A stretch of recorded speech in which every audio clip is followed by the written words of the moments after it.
ఉదయకాలము దేవుని వాక్యాన్ని ధ్యానం చేసుకుందాం. మీ కొరకు ప్రతిరోజు ప్రార్థన చేస్తున్నాను. మీరు కూడా మా పరిచర్య కొరకు మా కొరకు ప్రార్థన చేయాలని కోరుతూ ఉన్నాం. వాక్యం వింటున్నారు కానీ సంతోషం. లైక్ చేయండి, అనేకులకి వాక్యమును షేర్ చేయండి. దేవుడు మిమ్మల్ని దీవించాలని కోరుతున్నాను. వాక్య భాగంలోకి వెళదాము. నీతిమంతుల మార్గము యెహోవాకి తెలియను, దుష్టుల మార్గము నాశనమునకు నడుపును. ఈ వాక్య భాగాన్ని గమనిస్తే ఇక్కడ రాయబడిన మాట, నీతిమంతుల మార్గము యెహోవాకి తెలియను. మనం ఏ మార్గాల్లో వెళ్తున్నామో ఆ మార్గాలు దేవునికి తెలుసు అంట. కొన్నిసార్లు మనం వెళ్ళే మార్గాలు అవి ఎటువంటి మార్గాలైనా దేవుడు మనకి మన మార్గాలు చూస్తున్నాడని మనము గ్రహిద్దాం. నీ ఆధ్యాత్మికమైన జీవితంలో ఒకవేళ నా జీవితం ఇలాగైపోయింది ఏమిటి, నా పరిస్థితి ఇలాగైపోయిందేమి, ఎన్నిసార్లు నేను వెళ్ళినా నా పని జరగట్లేదు, ఎన్నిసార్లు నేను వెళ్ళినా నా కుటుంబం సరికాలేదు, ఎన్నిసార్లు నేను వెళ్ళినా నా బిడ్డల భవిష్యత్తు మారలేదని అనుకుంటున్నావేమో. దేవుడు అంటాడు, నీవు నీతిమంతురాలివి, నీవు నీతిమంతుడు అయితే నీ మార్గాలు దేవుడు చూస్తున్నాడని, దేవుడు నీ మార్గాల్లో నీకు తోడే ఉంటాడని ఆయన తెలియజేస్తూ ఉన్నాడు. అయితే మన మార్గాలు ఆయనకి ఎలాగ తెలుస్తాయి? మనం వెళ్ళే మార్గాలు ఆయన ఎలా గ్రహిస్తాడు?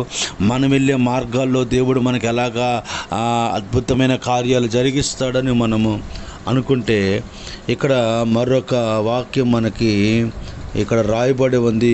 ఆ మాట కూడా మనం చూద్దాము. 37వ కీర్తనలో 5వ వచనం చూద్దాం. నీ మార్గమును యెహోవాకు అప్పజెప్పుము, నీవు ఆయనను నమ్ముకొనుము, నీ కార్యములు ఆయన నెరవేర్చును. మొదటగా మీరు గమనించండి, మనము నీతిమంతులమే, మన మార్గాలు దేవుని తెలుసు. కానీ మన మార్గాల్లో మనకి దేవుడు కార్యము చేయాలి, మనకి మేలులు దేవుడు చేయాలనుకున్నప్పుడు మొదటగా మనము ఏదైతే బాధపడుతున్నామో అది దేవునికి అప్పజెప్పాలంట. దేవునికి అప్పచెబితే నీ మార్గాల్లో దేవుడు నీకు తోడే ఉంటాడు.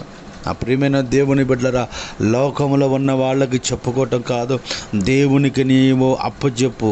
నీ సమస్య ఏమిటో దేవునికి అప్పచెప్పు, నీ బాధ ఏమిటో దేవునికి అప్పచెప్పు. ఆయన ఇప్పుడు నెరవేరుస్తాడు. అప్పచెప్పు అంటున్నాడు.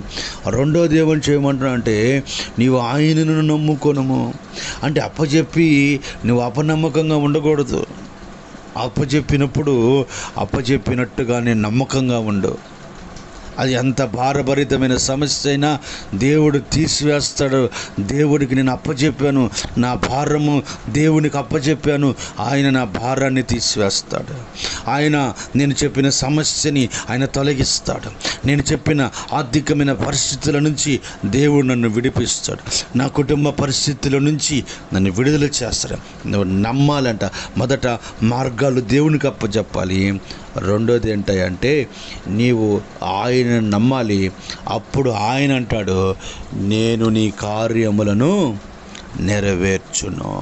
అప్పుడు మనకి దేవుడి కార్యం జరిగిస్తాడట. మొదటగా మనం అక్కడ నీతిగా మనం నడుచుకోవాలట. అప్పుడు ఆయన మన మార్గాలు కనిపెడతాడట.